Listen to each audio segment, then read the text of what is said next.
Well, good morning. It's Friday, and I want to invite you to the Journey Baptist Church this Sunday morning, 10:15 a.m. We're going through this series called Encounters with Jesus, and I just know that somehow, some way, these encounters will be an encouragement to you. And so I want to invite you, come join us this weekend. If for some reason you are not in the valley or you are unable to make it to the property, I don't want you to miss out on these encounters. And so go to our website, go to our social media, find a way to get connected to our live stream and enjoy it that way. But I got to tell you, there's nothing that replaces the biblical mandate to be in the house of God with God's people. And so stop excusing yourself. Don't make this difficult. Just get into God's house. You won't regret it. You get to sing with other believers. You get to hear prayers of encouragement with other believers. Then you get to hear the word of God and get to respond. Spend some time with people. And so be in the house of God this weekend. We invite you. We want you to be there with us. But now let's turn our attention to Psalm 23, verse number 6, for promise number 136. And God promises this. He says, "My goodness and mercy will pursue you all your life." That is a beautiful statement for God to make to us when we don't even deserve that.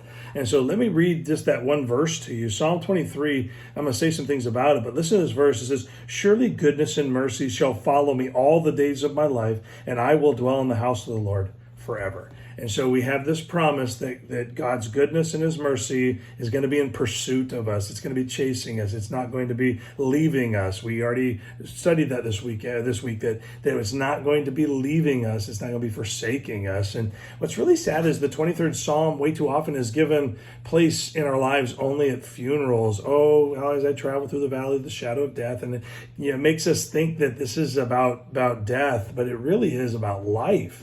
Life is filled with all kinds of circumstances, and really this psalm really should be something that we look at all the time.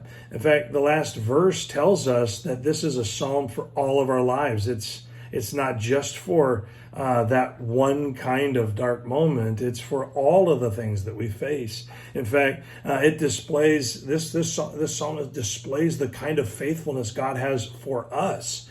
And so he isn't just near when we walk with him, when we allow him in early.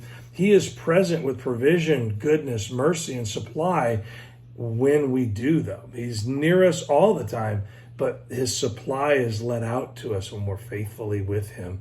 Listen, he knows and sees our weaknesses and is excited to be our help. That's important for you to get that.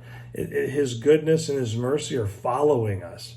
And as we worship him and serve him and are about his ways, he is supplying us. Now, I know that a lot of people have come up with a lot of things that make that feel good about them pursuing their own life, their own dreams, their own happiness, apart from anything that God would have them do. I know that we find ways to excuse ourselves, but he is inviting us into this close, vital relationship where he is ready to supply as we need. And so let this verse encourage you today.